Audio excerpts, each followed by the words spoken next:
figure it out. I gotta do something about mine too. I'll figure it out. Yeah.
Yes. Monday night. What is up, everybody? It's your boy, the big dog, once again. Man, I'm excited. I don't know why I'm excited. I'm just excited. Man, there's so much stuff going on. And with me is the OG crew. We got Ray in the house. What's up, Ray? What's up, man? How you doing? Let's get this Bring It On stuff going. I'm good. And it's my buddy Andrew wearing the classic New York Islanders jersey tonight, man. I had to represent for the 516 tonight. There you go. All right, what number is it? I don't want to admit it. Come on. It's Tavares. I got it on sale on clearance. I was going to say 91. That was Butch Goring, right? Yeah. But it is a Tavares jersey. That's cool. They should have never traded him, man. But what are you gonna do? Hey, you know what? It didn't matter last season. Yeah, exactly. We're not missing him. No, that is for sure. There is so much going on, man. This weekend was crazy with sports. So many things going on. Let's start with Kevin Durant, man. He is hurt again. He is fragile. He's like the glass slipper, man. He's just so delicate. I mean, Andrew, what's up with Durant? I mean, what's I said this last week, and I'm sticking with this statement that he has just hit a point in his career where I believe he's just injury prone. It happens to everyone at a different point in their life, male, female, younger, older. Your body does not react to bruises, injuries, healing time the same way that it used to do. And we've seen it with mega superstars in every sport across decades on back. I'll just name the basketball ones that, off the top of my head. I was texting you last night about how this happened to Kobe. When he was at the peak of his game, he went down, never recovered. He had injury after injury until his retirement. We saw it with Grant Hill, which is a name that you brought up to me last night. We go to Derrick Rose, was the league MVP until he had his injury, never recovered to be the same athlete. This Greg Oden, although he was a superstar in college. Yeah. Durant is a superstar when he's healthy, but I believe, has reached a point. He's not old, but I believe he's 33, 32? 32, yeah, something 32. like that. Yeah. Not that he's old. It's just something with his body that he is not taking these hits anymore the same way that he used to. And it's not only is he not able to take these hits when he's getting these hits. I mean, last night was a contusion to the quad, and now he's already ruled out for tomorrow. Is it precautionary? Possibly. But you look at how many games he's played this year. He sat out the whole year last year, obviously with the major injury. I believe he's just injury prone. He might develop into a great second or third player at the end of it, towards the tail end of his career, but we're seeing the beginning of the end of Durant, if we haven't already seen the beginning of the end. Wow, that's a strong statement. That is a hot take. That is a strong statement. The beginning and the end of Kevin Durant. You thought I was crazy for saying that last week, and he got injured again 5 days later. You called it. You definitely called it. That's for sure. I mean, Ray, is it that these players? I mean, is it the regimen that these players go through that they're getting hurt easily? I mean, what do you think causes these players nowadays to get hurt so easily when the guys we grew up with as kids just muscled through and played through all this stuff?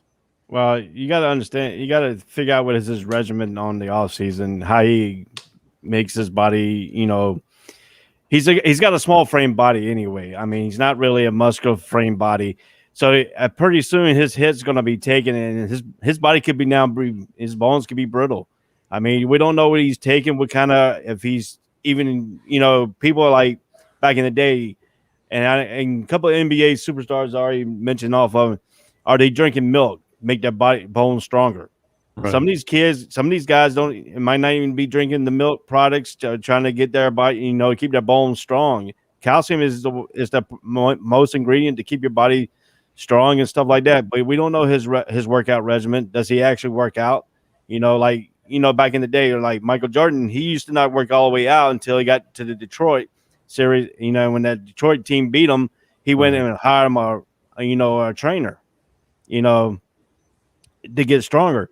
We don't know what Kevin Durant's regimen is on the off season, how he keeps his body healthy and stuff like that. But then again, you got to take about it too. He's been going up in the Western Conference, side of the house before he came over to the Eastern Conference.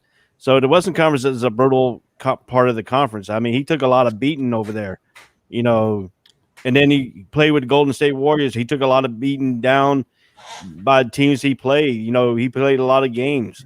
So, I mean, his first part of his career, I mean, he wasn't that injured prone, but he did have some injuries on the way. But now you're in your last part. When you get to a certain age, your body starts to climb it down if you don't start building back up. I mean, it all depends. For me, I was an athlete in high school. I came out of high school. I had 13 knee surgeries. I can't play a physical football game again. Basketball. I could play a little bit. But then if I take one bad nump on my knee, I could have been out without my knees. But then you're looking at Durant. Durant's now got a high thigh injury now. Quad. It was a quad. It was a quad contusion. So I mean, you don't know how that's gonna end up. You don't know how long he's gonna have to take to get that, because you don't want to play him right now and that playoffs come and he's not around. Right. And look what happened to the Warriors when they brought him out too soon, and they put this all on the training staff. This was what, 2000, was it 18 or 19? 18. 18, yeah, because then he signed with Brooklyn after that. Yeah. Right. So this was 2018. They blamed the Warriors training staff, one, for Klay Thompson going down the way he did. They said that the staff was not training him properly. Then Durant goes down, they rushed him back, and then that injury re-aggravated itself, caused him to miss the entire season. Now, just for athlete or not a non-athlete, if you were to take an entire year off from training, how is your body going to react? You're losing strength. There's muscle memory for his basketball game, but there's no doubt that he lost some strength. And he was already he had that tall, lanky 6'10", 220 frame, 230 frame. He was already that lanky type of player that if he gets bruised around one too many times, he's just like Ray said, his bones become brittle. And this isn't even the same injury. This is another part of his body that just took a hit, and he's down again. Well, if you look at his frame, he's not a normal 6'10" kind of guy. If you look at some normal 6'10" kind of guys, you're more filled out, you're more muscular, got a little bit more beef. He's a what we call a typical string bean looking dude. For his height, his frame is not quarantined to his height. He should be a little bit stronger. He should be a little bit bigger. He should be a little bit, his body. But the way he trained and stuff like that, we don't know how he was training while he was injured for the whole year. If he was at all. I mean, you don't know how he was taking care of himself. If you take something like LeBron, what he does and what he has said in his regimen, I'm not a LeBron fan, but in his regiments, he does his workout, but then he does in these hybrid chambers for a while. He's got one in his house. You know, it makes him, you know, recovers his body a little bit better. When he's injured, he can't work out. So he goes in these hybrid chambers to keep his body, you know, compressed, keep his muscles at a compressed, you know, at a certain degree.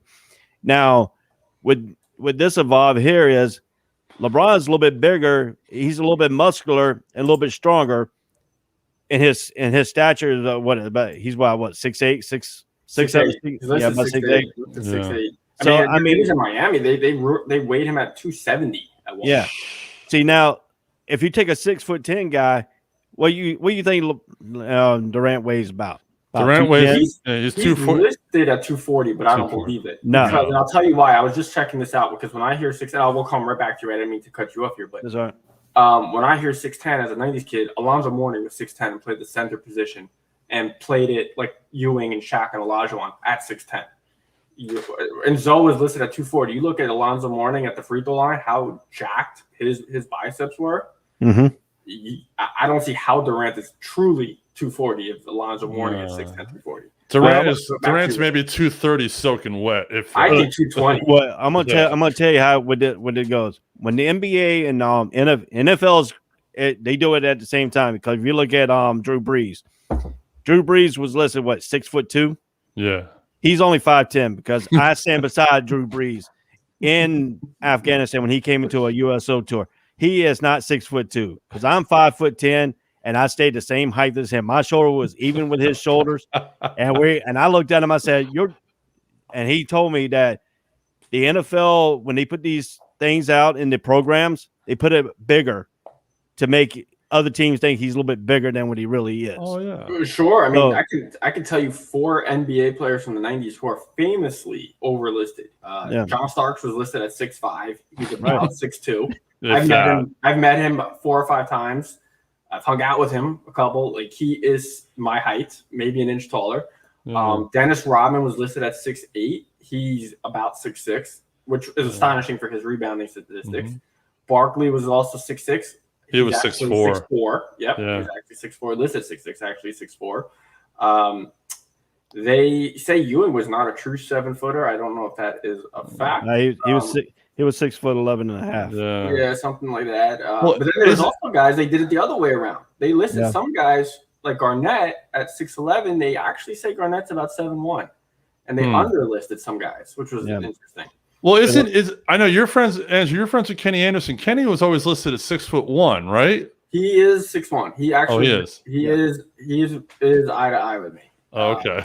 He might actually have a quarter inch on me. But no, he's one of the. Listen, like I said, when I met John Starks the first time, I mean, I'm 6'1" and a half with shoes on, and Starks had maybe an inch on me. Wow. And I'm like, you're not 6'5". Was that before his fade or what? Maybe that's what they did back in the day. They had for the 90s high top fades. That makes sense. I think they did. If they did like the military way they do us, we take our shoes off, and if you had a high, like a little bit of a high top, they made sure that was flattened down. To make sure your true height is what it is. But like I said, Durant probably soaking, like you said, Durant's probably soaking wet. I'd say he's about 225. He's not listed. He's not at 240 because he lost a lot. I can tell when he looks right now, he lost a lot of strength if we go back and take the Golden State pictures and put it beside what he's got right now, he's a whole lot smaller. Oh yeah, absolutely. Definitely.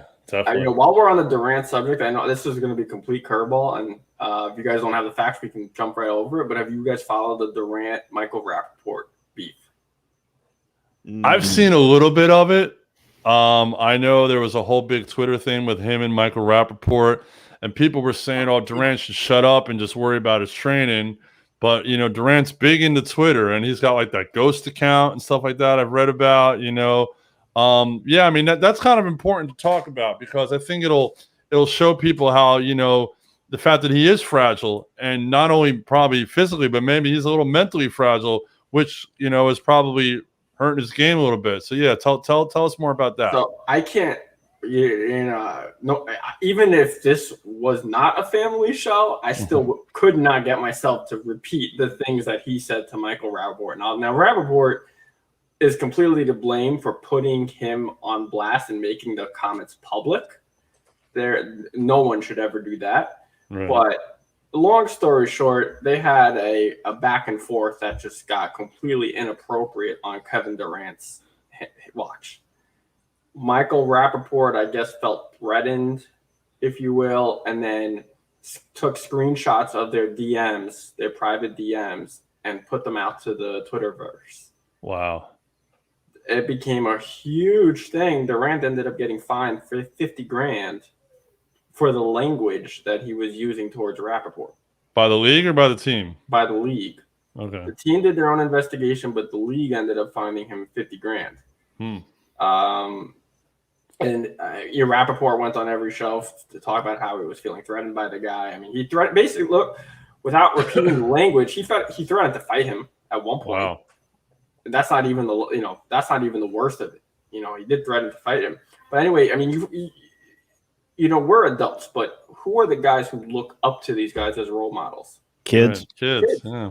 And that is out there right now. You can Google Kevin Durant, Michael Rappaport, and the screenshots come up unedited. Oh yeah, I got some right here. If you're not familiar with the story, do it real quick and see. Look at the screenshots. I'd love to see your facial expression. Oh, that's crazy. That is nuts. So, but it's interesting, like you say, LeBron during the playoffs, he goes off of Twitter, he goes off of social media. Did Durant spend too much time on social media during his rehab? Should he not have? This comes up. Less Twitter, more rehab. I think. Go ahead, Ray. You're talking about the generation today. All the generation today is you grab your cell phone, you get on Twitter, you get on Facebook, you get on all these social media. That's what you're looking at right now. And the athletes are now taking to these platforms. And, to me, when I was growing up, because I grew up back in the older days, the 80s and 90s. Yeah, you had, Muhammad Ali talk about, the war and all that stuff, how he got out. But you didn't hear every single sport athlete talk about something about outside of sports. And to me, getting outside of sports, I think this is getting out of hand. I think the league need to come out and say, hey, look, if you publishing stuff on social media, have it go through your publicist first before you post it out there, because these things are out here and they're not going to be deleted off. They're still out there. I mean, they can delete off the server all they want to. Somebody's going to come back and find it. Oh, yeah. And, since you brought up Ali, if you guys have both seen the movie Ali, correct? Mm-hmm. Yes. You think back about how Ali's statements got out there. He had to do interviews one-on-one with Howard Cosell. Howard Cosell it was his own personal Twitter. That's how he came out and made these statements. It's a total different generation, but back then it was all about hyping up the event. Now these guys are making it all personal and letting it detract from their games. Oh, it's gotten ridiculous. So a couple of years ago, the famous Herman Edwards, don't press send. And there's a famous interview. It was like, don't press send, and if you think you shouldn't press send, don't press send. And these players, look, they do it for attention. They do it for, the media. They do it for this. And then they complain, the media's all over me. It's like, well, you put this stuff out there. What do you expect? It's crazy. It's crazy. Well, let's get back to the court. Let's not talk about what's off the court anymore. Let's get back to the court. Let's talk about the NBA East a little bit. The first three teams in the league, Philadelphia, Brooklyn, Milwaukee, they're pretty set in those positions. But 4 through 10 is just a scramble, and it can go any which way. I know the fourth place team and the eighth place team are like a 2.5. It's a 2.5 game difference between fourth and eighth place. Two teams that are really hot. Actually, three teams that are hot. The Hawks have gotten hot recently. Boston's gotten hot. And finally, the New York Knicks are in playoff contention. They could finish fourth and host a playoff series. I mean, could you imagine the Knicks hosting a series, playoff basketball, back in the Garden? I mean, Come on. I mean, the NBA is better when the Knicks are better, if you ask me. You know, maybe that's a New York thing, and maybe it's a little biased, but you know, Andrew and I are New York guys originally, so it's definitely a little biased. But yeah, I mean, Randall went off yesterday in overtime. Again. But there was an interesting comment yesterday that Zion made. Did anyone see what Zion said after the game? What did he say? Zion said that, wow, man, Madison Square Garden, this is probably the best place to play besides New Orleans. Once again, putting it out there, and the press is running with it that, Zion said he wants to play in New York. But remember, his boy RJ Barrett's in New York. So who knows? Who knows? Let's not read it. Listen, Jordan said the same thing too. And so did LeBron. So did Reggie Miller. So did Kobe. The Garden. Ray, have you been to the Garden? I know you all have been there, but Ray, have you been there? Yeah, I've been there a couple times. Okay, there's no place like it. It's just the greatest arena in professional sports. The history, the atmosphere of not just Knicks fans, but Ranger fans as well. It's just on another level. I mean, WWE fans too. It's just the Mecca. Yeah. Oh yeah, it's the Mecca of all: boxing, basketball, hockey, WWE. Concerts. I mean, the famous Hulk Hogan, Andre the Giant thing happened at Madison Square Garden. When's the last time each one of you were there? Was there? I think it was probably when the Undertaker his last match in the Madison Square Garden. That was about 2 years ago. So you saw the 365-day calendar that they have that wraps around the entire arena. Have you seen that? Did you ever see that, y'all? No, I never. I haven't been to the Garden. I've seen a little bit of it. I haven't seen all of it. So when they redid the Garden, and they did it in two transformations. One thing that they did was for every single day of the year, they were able to highlight something special that happened in the Garden for all 365 days. Yep. And you just think about how many months in the year that the Knicks are not playing, the Rangers are not playing, what's going on there during the summer, and they were still able to come up with the special WrestleMania moments, the concerts, I believe Billy Joel has a banner up in the rafters for the amount of times he's played at the Garden. Oh yeah. I mean, you just think about a recording artist having a banner up in the Garden because his concerts are just that legendary in the building. There's no place like it. So absolutely, the Knicks being in the playoff basketball at the Garden, it definitely adds excitement to just the NBA playoffs.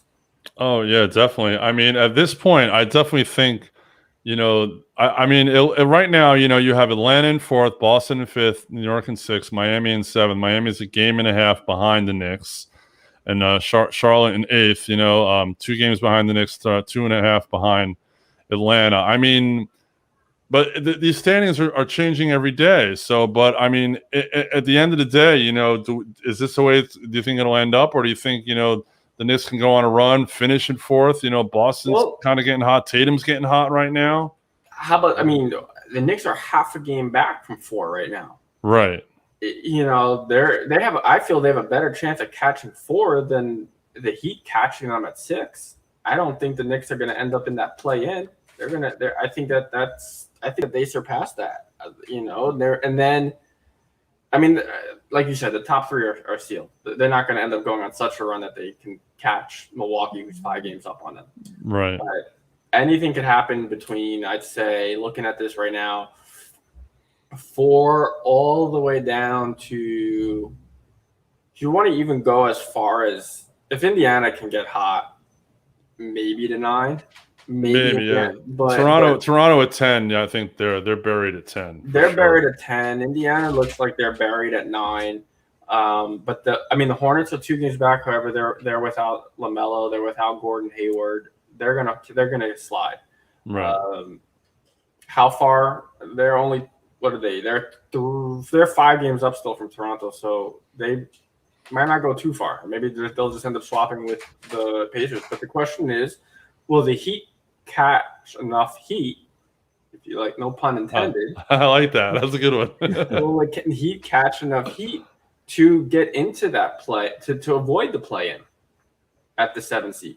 Right. I mean, it seems like the key is to avoid the play-in no matter what. Avoid the play-in at all costs, even if you finish 6th. But my question here, and I'll pose this to Ray first. So, okay, we got Philadelphia, Brooklyn, and Milwaukee lined up at 1, 2, 3. Chances are that's probably where they're going to finish because with Brooklyn's injuries, Embiid's healthy, so I think Philadelphia's going to lock up that 1 seed. I can't see Milwaukee catching Brooklyn, even though it's only 2.5 games. So it's going to be Philadelphia, Brooklyn, Milwaukee.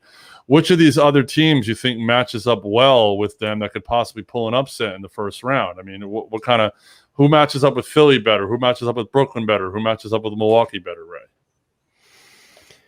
Well, for the 76ers, you're talking about a defensive team. You're talking about they got people. You got Embiid. Who's going to match up with him? Nobody. Nobody can match up with him. I mean, he's that good of a player, and he makes Philadelphia work. Him and Simmons, even though Simmons is not your really a strong scoring type guy, but he's more of he's your leader. He's your player to set people up. But when Embiid is there, he makes Simmons better. I mean, so what team could really match up? I mean, besides Brooklyn and Nets, if they get all their people back, Milwaukee could match up a little bit, but they don't have enough firepower to match up in that. Now, if you're talking about the other teams that are struggling right now, but I want to bring up one point interesting. For the Hornets, the big key date is April 27th. Melo hurt his right wrist on March 20th. That right wrist heal date is 4 to 5 weeks. April 27th is the 5th week. That's when he gets reevaluated. If the Hornets get him back on the April 27th, he can perform the way he did before he got that injury. The Hornets could get back into contention in that top tier playoff time out of the playoff games, but they only have he comes back to 27th. The only May 16th is the end of the season, so you're looking about nine days of work. The Hornet has to hold on within these next 8 days. Right. If they keep sliding, they could possibly get out. And if you're talking about the Hornets, if the Hornets can get in, I think the Hornets could match up a little bit better with Milwaukee out of all those two top tier teams. But then again, the Knicks, I think, can go up against the Nets a little bit better.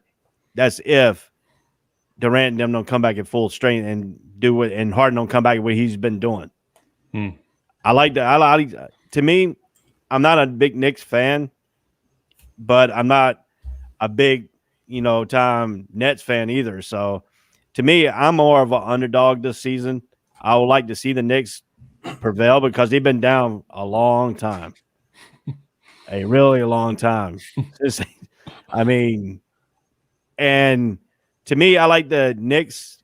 The Knicks, I think, is more better to contend, but they can also give problems to Philadelphia too. So they could.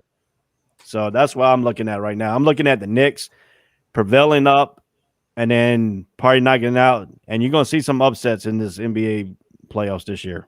I definitely hope so. All right. Hey, Chris, can you put that comment back up by John Suggs? All right. To see the Knicks winning only 5 more games. Well, let's do what the radio hosts do. Let's look at the schedule. I'm looking at it right now, and I couldn't disagree with that statement more. All right. Go ahead, Andrew. What do we got? Just making a prediction. They're going to beat Charlotte at home tomorrow. Okay, there's one right there. Mm-hmm. They're playing Atlanta at home again on Wednesday. Coming off a back-to-back, playing against a better team. Okay, I'm going to give John the benefit of the doubt here. We're going to break this down. They're going to beat Toronto at home again on Saturday after coming 3 nights off. Mm-hmm. Phoenix is going to be an interesting matchup. Phoenix is playing incredible. Knicks are at home again, and they have a nice 5-game homestand right now. Right. And then they're playing Chicago at home. They're not going to lose all these games at home right now.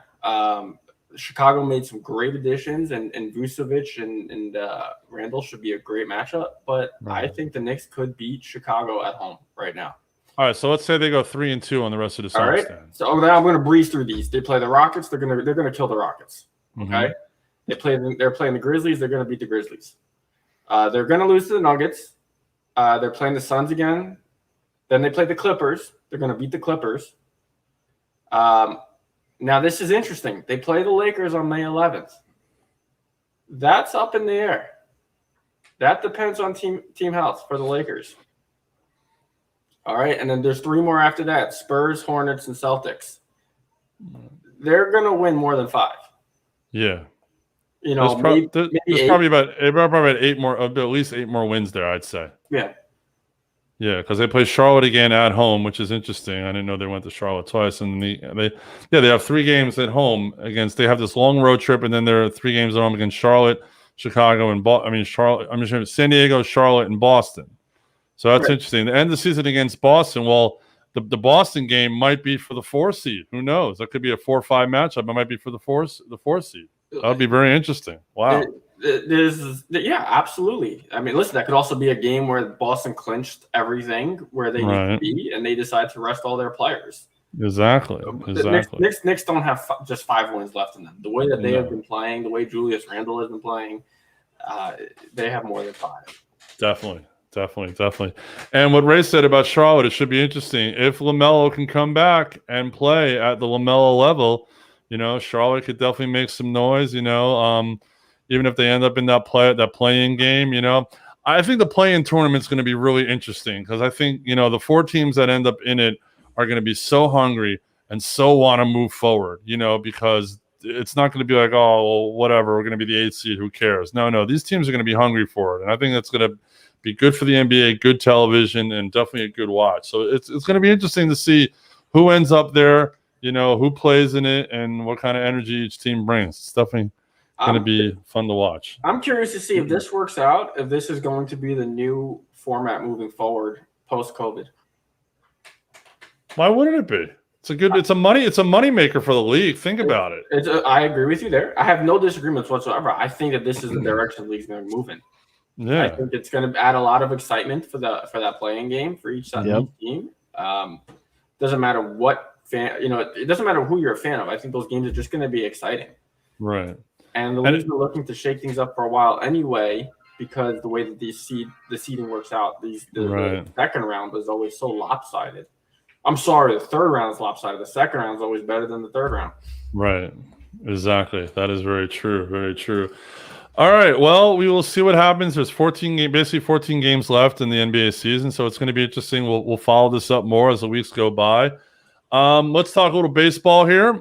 It was a crazy weekend in baseball.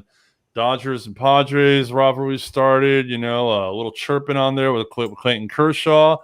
But let's talk about the New York Yankees. The Yankees are in last place. This is their worst start since 1997. Although in 97 they ended up winning 96 games, but they had better pitching on that 97 team as they do right now. Basically, the Yankees have 1 starter, and that's about it. The Yankees' leading hitter is their backup catcher, whose name I can't even pronounce, so I'm not even going to try. But, Ray, let's talk about the Yankees. I mean, a struggle to start, but, you know, getting swept by Tampa at home early, I think it's a sign of something. I don't know. You don't want to panic too early, but is it a sign of something? For the Yankees, yes. They're in panic mode right now. I mean, if you look at it, if you look what the Yankees are standing at right now, and you got the Red Sox in front of you, and everybody thought the Red Sox was going to be towards that last place team, and Baltimore was going to be that last place team in that division. Mm-hmm. So if you're looking at what the Yankees are doing right now, you got to be concerned, man, because if you look at what they were looking at here, the Yankees ended the season with an inexcusable question at their starting rotation beyond the ace of Garrett Cole. I mean, they've been dismal here. I mean, you had let's see here. Let me get to the point I want to make here. Make sure I don't miss anything. I mean, look at the slugger, Aaron Judge. It says it's the little things. It's the little things that are compounding and more compounding the Yankees here. You know, if you look at, you know, the pitcher that was coming back from that domestic abuse, he was coming back this year. He's been horrible. He's been awful. 0-2. He's horrible. Right. And do you think his off the field issue from last year is contemplating what his mental mind is this year? Absolutely. Like Durant missing time, your arm strength is not the same when you come back, unless he's through every single day. And I mean, if you look at the Blue Jays shelled out $150 million to snare free agent prize George Springer. Yeah. The Yankees was trying to get him, and Toronto outbidded him for it. So I mean, if you look at what you're looking at right now, I mean, if you go back and look at what the big time players are doing, they're not doing really much in the season, and their pitching rotation. Their starting rotation is not helping at all. Their bullpen is not even helping at all. So I mean, what is contemplating with the Yankees? I mean, they built the lineup with what? Judge and Stanton as your two power hitters, but nobody else around them are producing. Guess what? Stanton's not producing at all. No. You see his batting average? His average is 176. Well, I mean, but he's striking out too. He's a big strikeout guy. Oh yeah. I mean, he's always been a big strikeout guy. He's a big home run guy, big strikeout guy. So I mean, he's not going to hit for average. But that's true. He's got 9 hits. 3 of them are home runs and 51 plate appearances. That's Stanton. Yeah. Stanton does not produce doubles, triples, singles. He's either going to strike out, he's going to walk, or he's going to try to hit a home run. And that's not what your power hitters got to do. Your power hitters got to produce. And if you don't produce at a high rate like the Yankees are doing, the Yankees lineup is not going to move around. But that also you got to count for the Yankees, top of the order's got to get on base too for him to produce what he needs to produce. And they're not doing that. And you got the Red Sox who, what was the missing link last year? Right now it's the manager. Alex Cora come back. Guess what? Red Sox are back where they need to be. Great point. Alex Cora is down. Red Sox down. Alex Cora's back. Red Sox back up. Red Sox are red hot right now. So I mean, if you're looking at where the analysts and all these sports writers are picking, they're picking it off basically what they see on the paper. And then when they get in a game time situation, everything you see on the paper is not what you're seeing on the field. No, it's and that point about Alex Cora is a great point. That's definitely Ray's hot take of the night, no doubt. It's definitely a great point, and it's being proven. The Yankees' troubles not only are with their lineup, definitely we talked about their pitching. Corey Kluber has pitched 10 innings in 3 starts so far, which is proving that he is not even close to being back from Tommy John surgery. So the Yankees definitely they took a flyer on him. We'll see what happens with that. Go ahead, Drew. It's interesting. I'm looking right now at their pitching rotation 1 through 5, and the ERA declines 1 through 5. It's really funny to see. Cole right now is at a 1.82. He's just like Cole. You go all the way down to Jermaine, got a 9. And I'm looking at their bullpen, with the exception of, I can't pronounce his name, either Loiziga. Right. I've never heard of a single one of their guys in the bullpen at all. Chapman's injured, but I haven't. You have right now in their bullpen, Chad Green's their closer. Lucas Luteje, I'm butchering that one. Loizaga, Sessa, and Darren O'Day. I don't know who any of these guys are. Oh, Darren O'Day's been around for a minute. So he's 38, right. But he's not a household name. No, he's been a journeyman reliever, exactly. Right. So who's coming in, whether it's middle relief or at the end of the game, to get the Yankees to where they need to be? Exactly. Once you get past Cole, who's going to go until the next 5 days out? Nobody. They have a nobody roster. They have a nobody roster in the starting pitch except for Cole. After you leave Cole, you got 5 starts in between. Absolutely. And then let's just come off of paper because their entire batting order our names on paper. Yeah. Judge has not been 100% healthy for a couple of years now. He had a very exciting rookie campaign in 2017, but he has not been the same player since then. Stanton left his best days behind in Miami. Okay. You can argue that Torres is the best player on that roster. Sanchez is not producing the way that he did 2 years ago. I don't, some were saying he was the best catcher in baseball. Like, he no longer holds that title. I give that to Real Muto. But they are just not a good team right now. No, definitely not.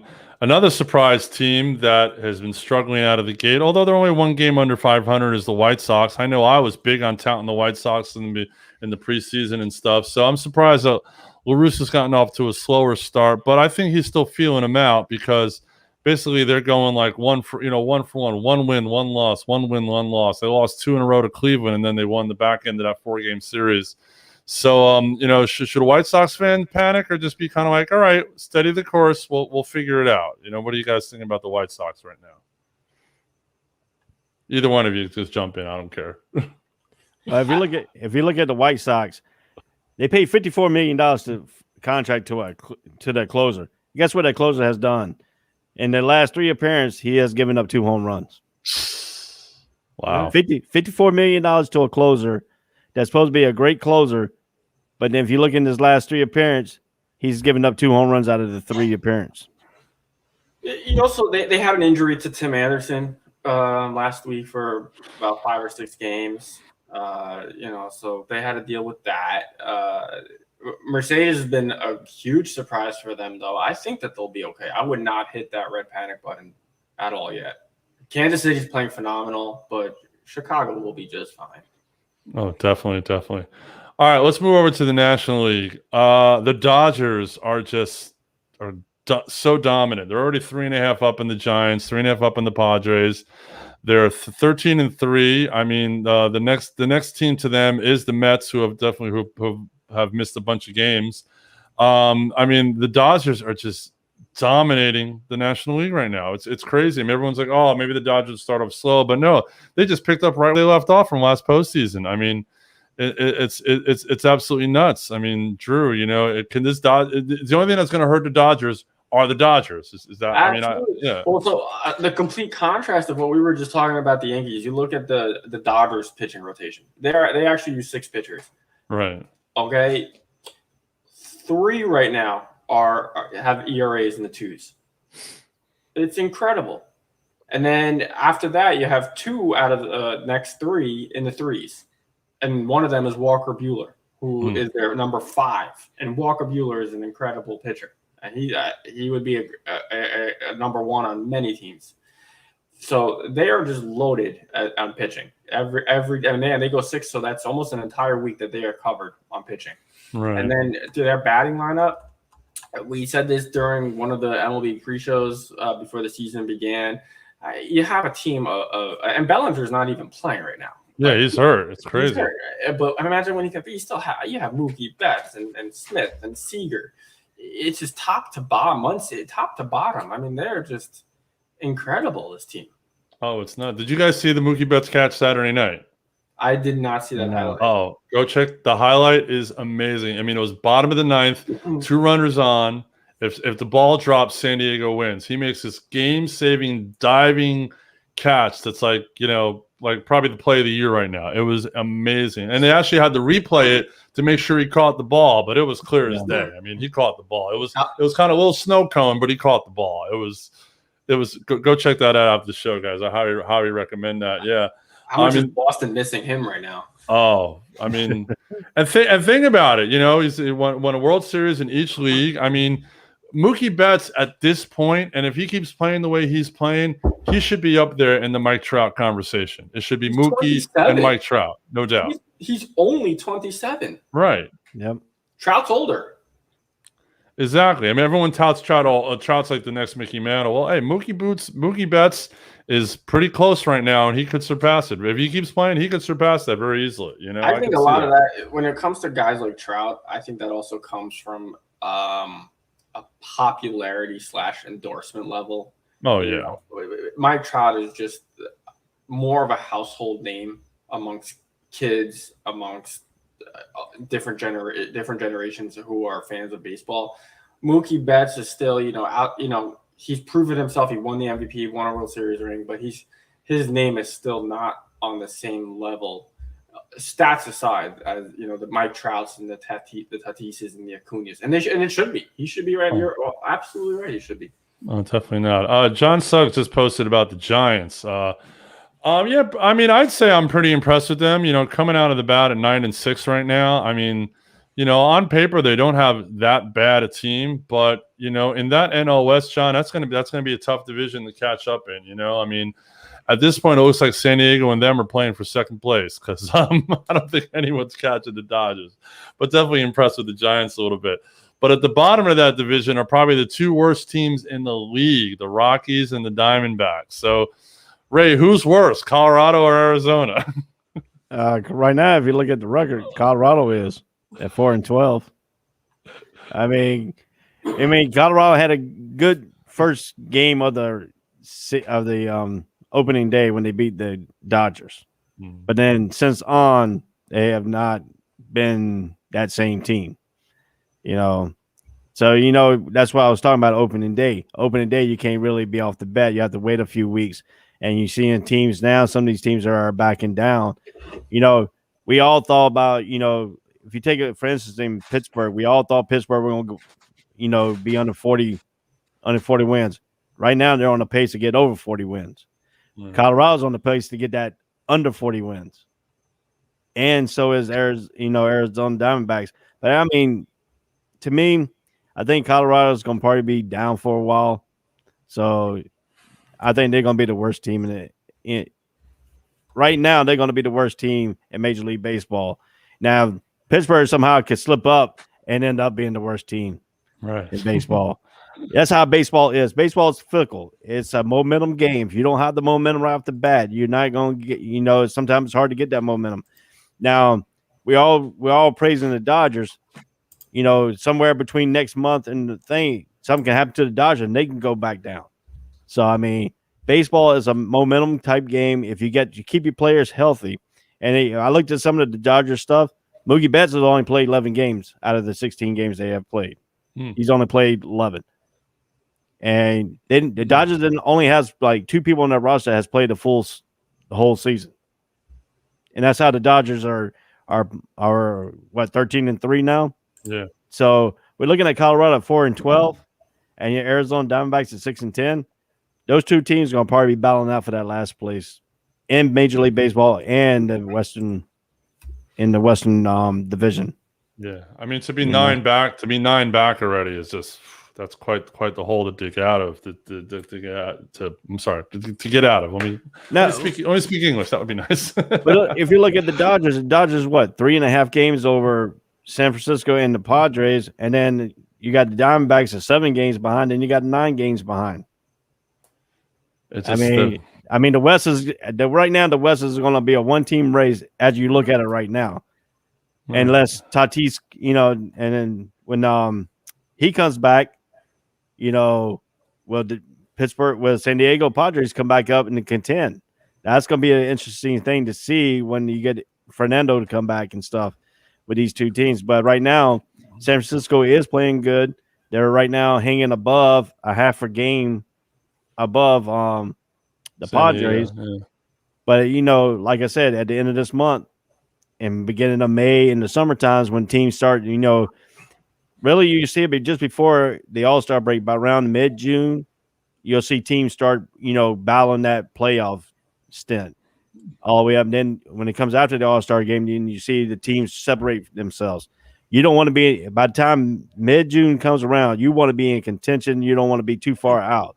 Because when that mid-June comes out, if you're about 10 or 15, 12 games, you can wrap that up and count it unless you're going on a big winning streak.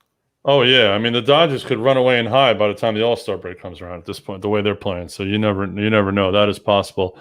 I want to stay in the National League. Ronald Acuna Jr. is on fire. He came out of the spring training like a bat out of hell. And although I saw he got hurt last night, Ray. So do you know what happened with him? I don't know exactly what happened. Yeah, he has a mild abdominal strain.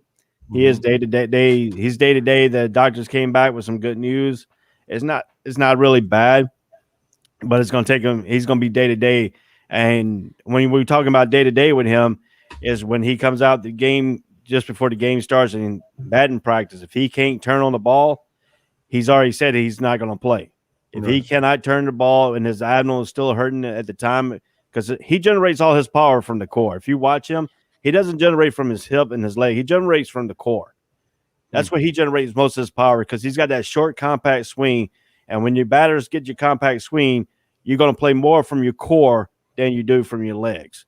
And that's what he does. He can turn on the ball quickly, and then he got his power from his legs to get the speed up coming out of the batter's box. So the two things for him is he's looking at right now, and the way he has told people was he's looking at his core when he turns on the ball.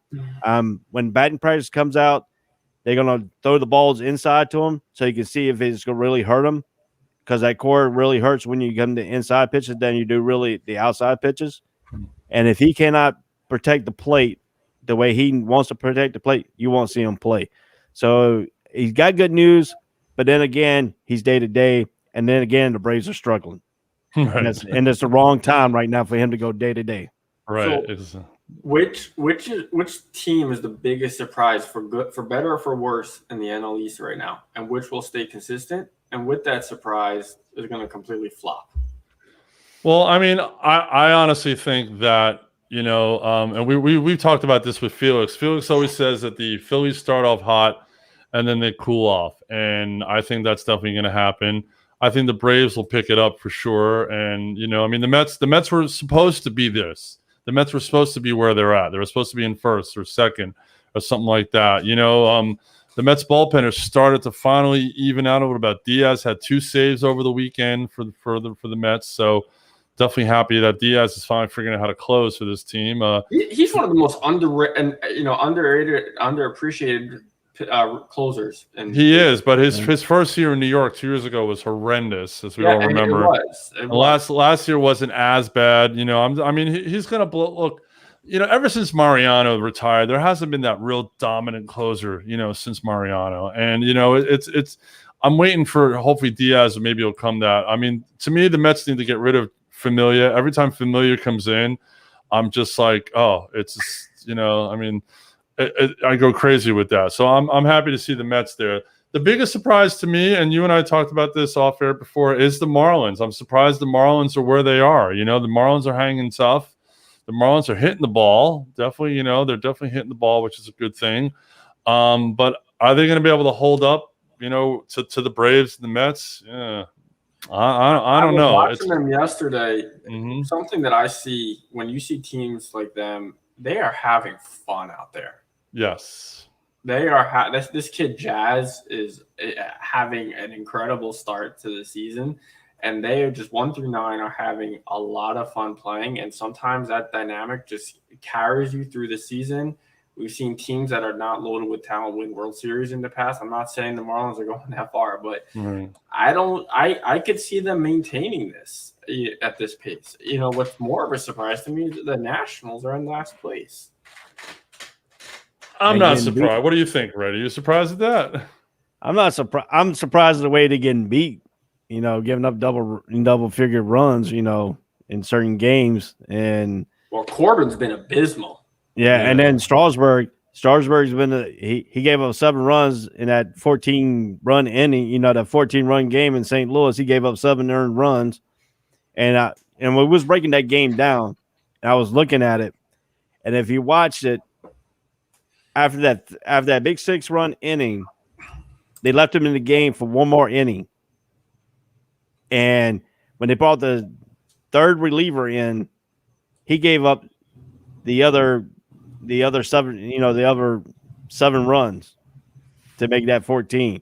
So if you break it down, Strasburg should have been kicked out of that game after he given up at least 4 runs. They left him in the game. Then they bring the closer. They bring 2 more closers. They all get it, no ERA. They brought in the third closer comes in. He gives up another 7 runs to make that 14 lead.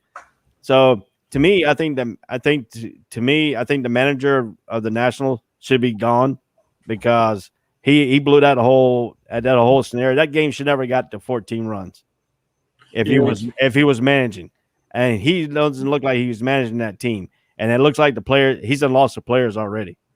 To me, looking in right now, I think the Nationals, I think the manager has completely lost that team.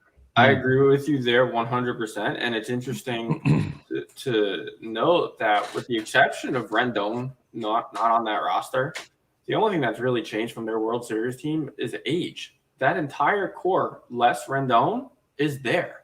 Yep. And nothing else has changed. No, and they need to build better around Soto because Soto's a talent and a half. And if they lose Soto, oh, come on, I mean, you can't do that. So are you more surprised that the Marlins are playing this well, or that the Nationals are playing this bad? Well, to me, the Marlins, and like you said, they're having fun out there. And when a team is having fun and not really concentrating on things, they're a dangerous team because they're not looking at, they came in the season probably looking at like, all right, the Braves, the Mets, and the Phillies above them. So let's just go out and have fun and see what we can do.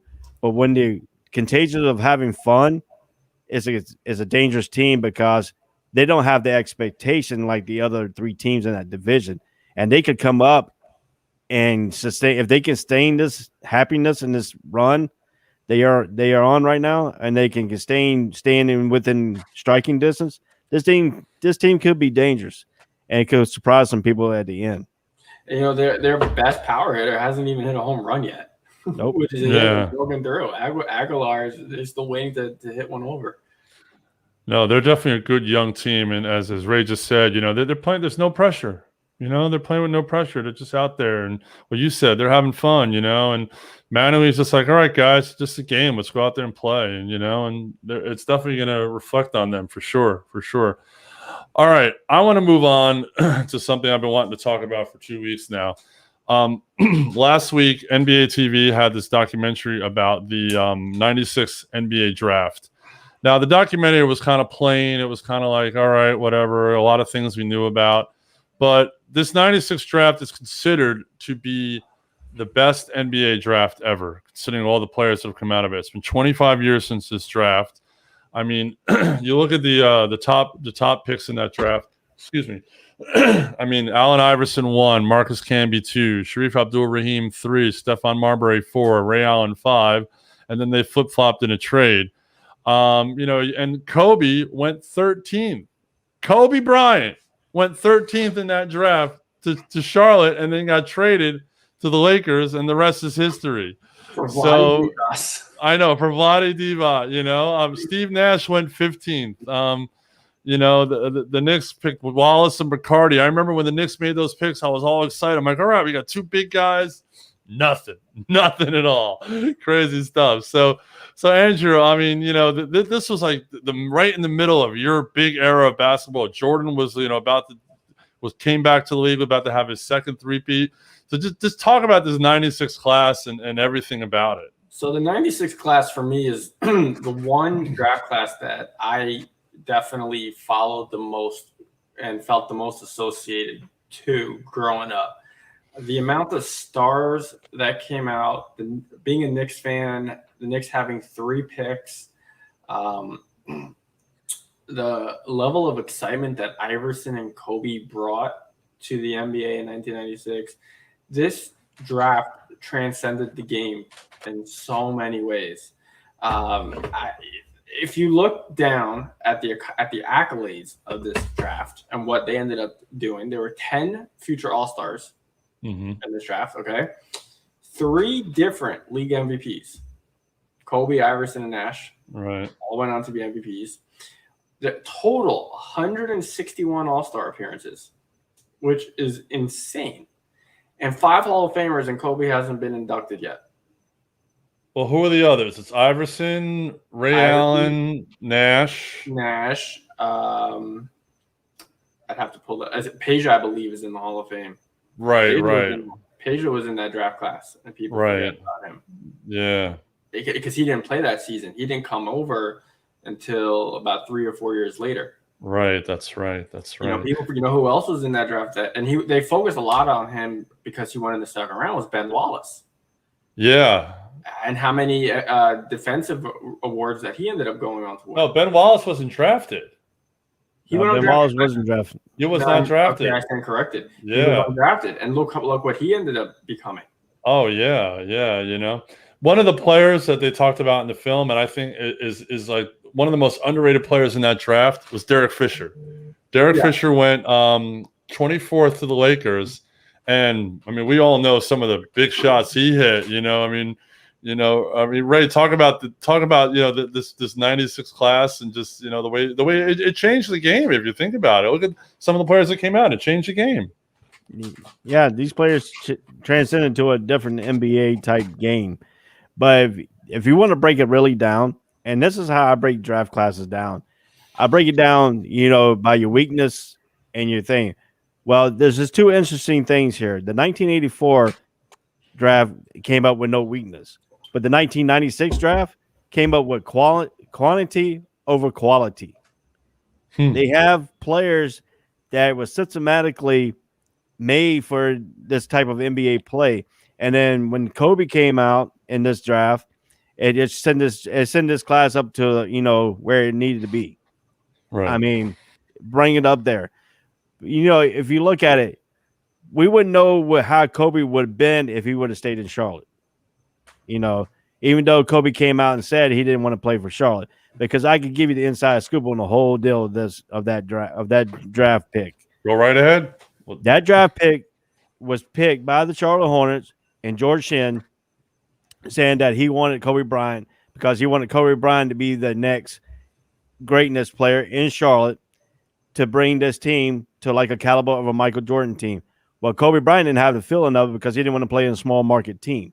And that's the problem that Charlotte has, is a small market team. So they went out and they asked Kobe what team he really wanted to play for. He said LA, because he wanted to be out in LA. So what they did was George Shinn and Kobe Bryant made a phone call to the Lakers. And the only player that Charlotte really was in the demand for was Lottie Divac. Of course, you had Kobe Bryant. Of course, he jumped right on it because that was all they really wanted was Divac. So when Kobe left to go to the Lakers, that transcended Kobe Bryant into the stage he wanted to be. He's in the big-time market. He became a big-time player. These other things, the key pieces, like you're talking about, Fisher came in that 24 spot. He was a key piece. And you talking about the other player, Steve Nash, one of the greatest, pick and roll type players, quick, play point guard. He had a good career, both in Phoenix and in Dallas. Then if you keep looking at the whole transition, Allen Iverson, what can you say more about Allen Iverson? That crossover was deadly. He even took the GOAT out with that crossover. Oh, I remember that in the finals. Yeah. Yeah. And I mean, if you listen to Allen Iverson's Hall of Fame speech, how he liked Michael Jordan, how everything is. Allen Iverson was a guy anyway on his own terms, his own type player. And he transcended the smaller players type deal into this hero type ball and stuff like that. The way these crossovers and stuff, he was unbelievable. So you had a Kobe Bryant and you had an Allen Iverson. And I mean that right there, those two pieces right there could sit your whole draft on the top end of the draft. Absolutely. And what's also interesting to me is that you look at the first 8 picks. Well, I think this draft was so great. The 7 out of those first 8 picks were drafted to be the face of the franchise. And especially during their rookie year, 7 out of 8. And the one it's no disrespect to him because it's not a surprise, but the one that I'm not referring to is Lorenzen Wright, may rest in peace. But Kerry Kittles was drafted to be the face of the Nets at that moment. I mean, Calipari even said during the special last week they were going to draft Kobe, but Kerry Kittles fit what they were looking to do at that time. And that's the only reason why they didn't take Kobe. And they had no regrets. I mean, granted, they wish that they could, of course, Kobe would Kerry Kittles. But in 1996, from 96 through 99, they had no regrets that they took Kittles. That's the direction they wanted to go in. And Kittles, living in Long Island, the Nets were the second team there. Kittles added a lot of excitement to that Nets team. Antoine Walker was phenomenal his rookie season. I remember watching the rookie game that year in February of 96 and watching the East versus West rookies. The 12 names on each side, the rosters were stacked. Marcus Camby, what he added to Toronto after they their second season. Right. Their second season. So their first year, they take Damon Stoudemire. They brought in Marcus Camby to have a dynamic duo with Damon Stoudemire, and he did that. Marcus Camby was incredible in Toronto, and he was incredible when he became a Knick. The Grizzlies, also just like the Raptors, needed a second player. They had Bryant Reeves, who was Sharif Abdur-Rahim became the face of that franchise for many years. Going down the list with that swap of Ray Allen and Stephon Marbury, I did learn one thing from that from that special that I did not know is how close McHale was to taking Kobe over the whole Ray Allen Marbury trade. And the only reason why he didn't was because he didn't want to draft 2 high school players 2 years in a row. And that's interesting. That was the only thing holding him back. Can you imagine Kobe and KG playing together? Yep. But nevertheless, take everything else out. Do you guys remember how phenomenal Stephon Marbury and Kevin Garnett were from 96 to 99? Oh, yeah. They were a great duo. You know, it was, in every which way, statistical and off the court. The entertainment factor in Minnesota, Gugliotta is their number 3. They were one of the most fun teams to watch. That's his name. I couldn't remember his name when I was watching the movie. I'm like, who is the white guy? Tom. And I couldn't remember his name. So then, and then you go down. 11 was a bust. And was that 11 was Todd Fuller to go? Yeah, something like that. But then the NC State guy, the best player in the draft, didn't go until 13, and then Nash went at 15. And then it was exciting what happened in Portland with Jermaine O'Neal, another high school player who this was just something, although we had Sean Kemp, we had Kevin Garnett, we had high school players drafted before, just the fact that 2 were taken in the first round, that was history right there. And fans wanted to see how not just Kobe Bryant would do, but how would Jermaine O'Neal do, and he struggled in his time in Portland. Well, yeah, he had injury problems too. Right. Yeah, he did. And then at 18, 19, and 21, this draft is held in New Jersey. Right across the river is the Garden. All the Knicks fans are in that building right now. There are probably more Knicks fans than there were Nets fans in that building. And the Knicks had 3 drafts and 3 draft picks. They drafted one guy who arguably could have been a lottery pick. Walter McCarty had just come off of the NCAA championship. And yeah, you can say they messed up with Dante Jones. But there was just so much excitement. 1 through, like you said, Fisher went 24. Yeah. He went 24. Even Travis Knight, who was drafted by Chicago and went to LA, people were talking about how that LA team overnight went to a roster that featured Van Exel, Eddie Jones, Kobe, Shaq, and they were just as excited about having Derek Fisher and Travis Knight there as the young guys. That team, the year before was led by Van Exel and Cedric Sabalas. So there was so much excitement in every – I just told you about the excitement in Minnesota, the excitement in Philly with Iverson, the Knicks having 3 draft picks, the Lakers with Showtime was back. That's why this draft was so great. There were so many storylines. And Pages Stoyanovich for Sacramento. Yeah, and he didn't even play until 99. Yeah, I know. Page was very underrated player. Jermaine O'Neal for the Pacers. Absolutely. I think Camby. Well, I'll never forgive Camby for not making that rebound in the playoffs for the Knicks, but that's just me.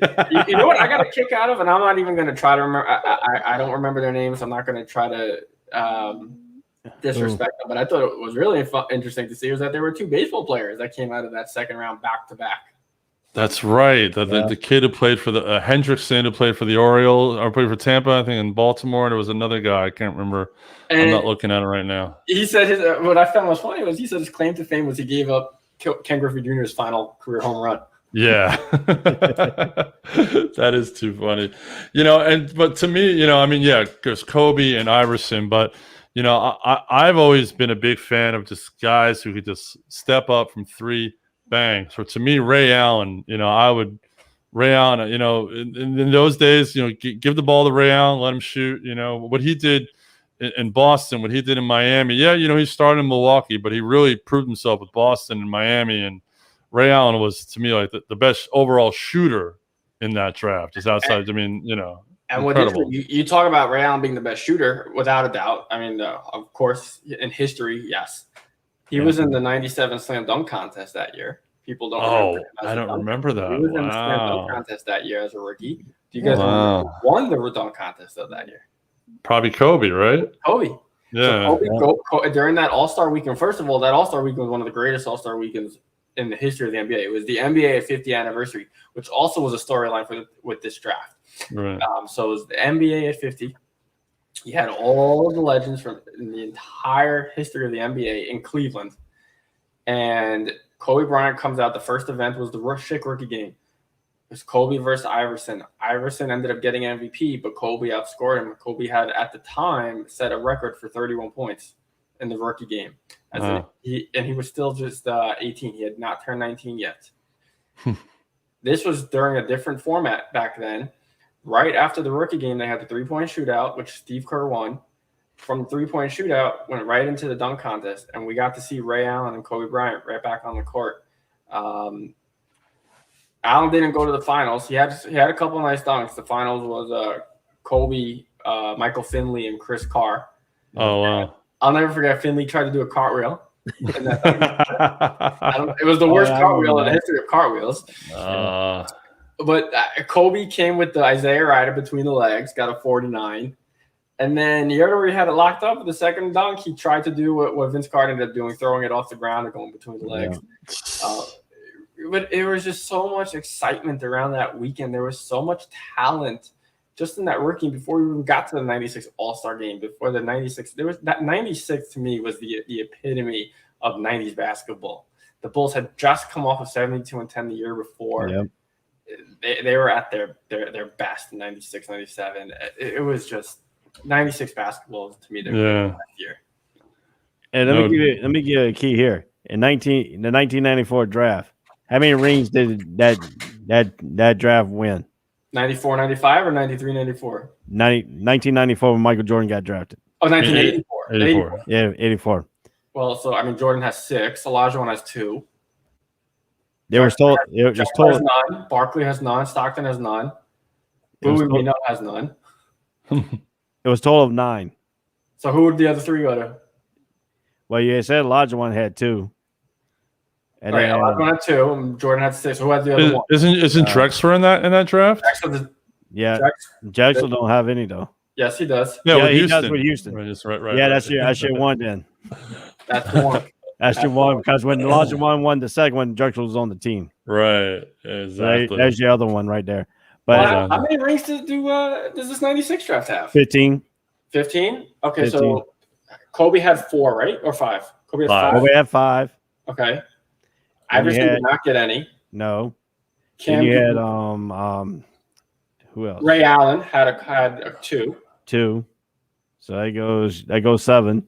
Right. And Derek Fisher's got a couple. I don't know how many Fisher has. That's right. Travis Knight was on the team. Yeah. For at least 1 or 2 of them.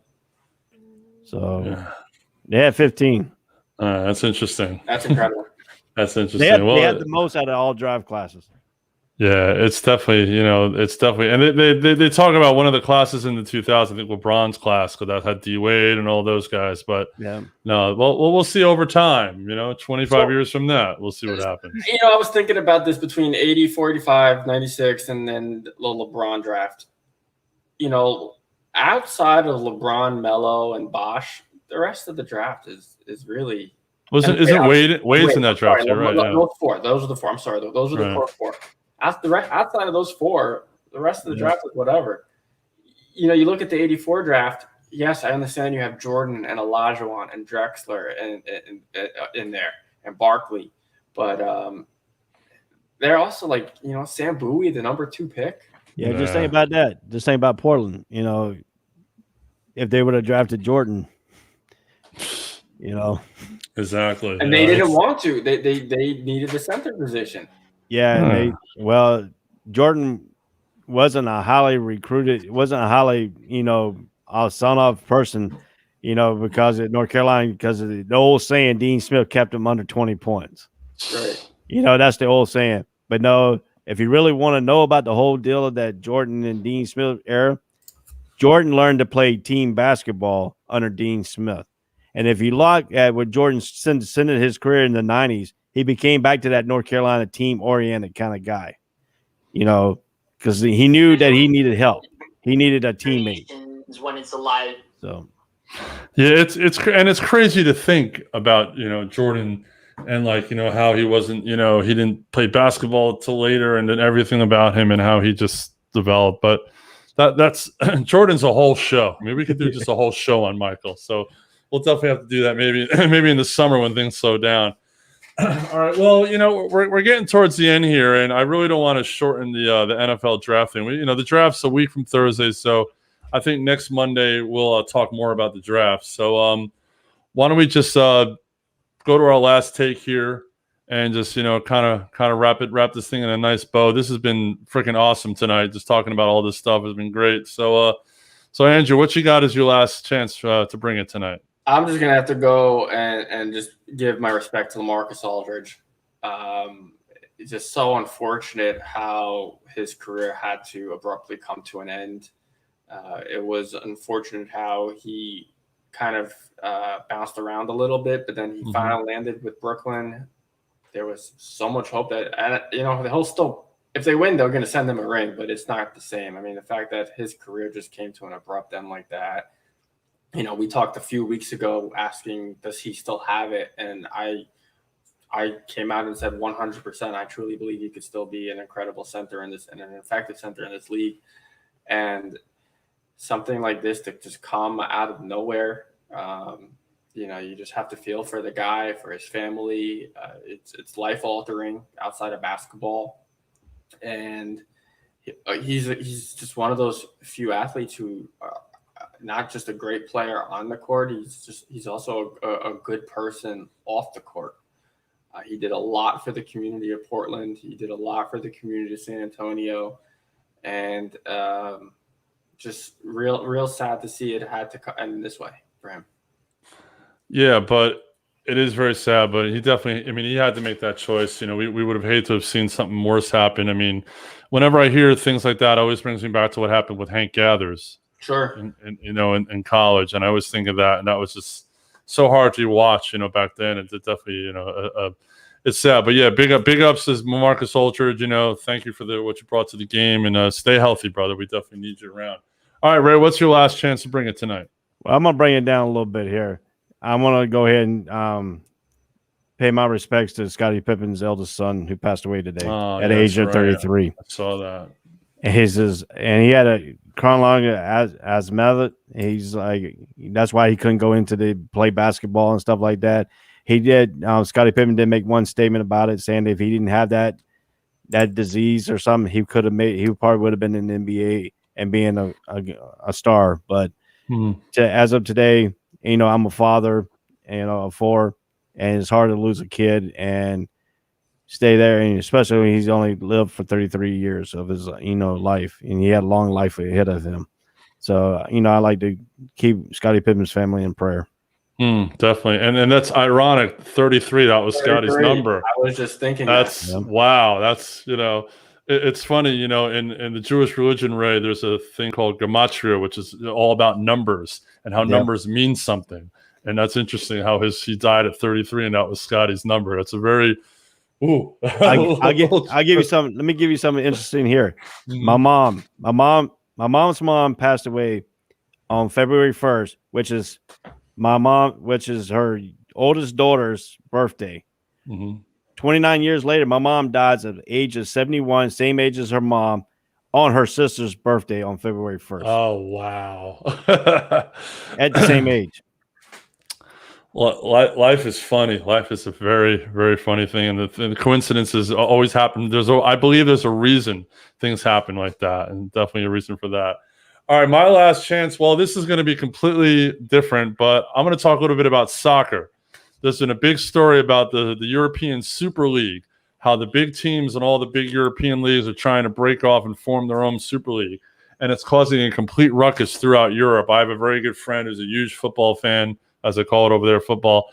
And he says this is basically just a money grab, and all the top teams are saying, well, we're supporting the bottom teams. We shouldn't be supporting any more play. They're coming to see us, not them. We should have our own league, our own Super League. Well, there's more to it than just money. These fans pay good money to support their clubs, to support their cities, to support, their countries. They're saying if these teams are playing the Super League, the players won't be able to play for their countries now and stuff like that. There's a lot of ramifications. So I think, the big money thing needs to be put aside. And just remember, throughout everything, even through COVID, fans have still supported their teams. They've still bought their gear. They've streamed their teams. They've paid to watch their teams even on like pay-per-view or streaming, whatever. And these owners are really forgetting that, that yes, it's about your team, but it's about us, the fans, who like to talk about the teams and go see the teams and spend the money and support the teams and buy the gear and buy the jerseys and buy the autographs and stuff like that. So I'm just tired of this greed in sports. I think it's getting out of control. And, for European football to do this to its fans, where soccer is the most popular sport over there, to try to screw them like this, I think is absolutely ridiculous. And it angers me, because I've become a fan of soccer in the last couple of years, and I would really hate to see that. So I hope this thing doesn't go through and they keep playing the way they normally play over there. So let's hope that doesn't happen. All right, cool. Awesome.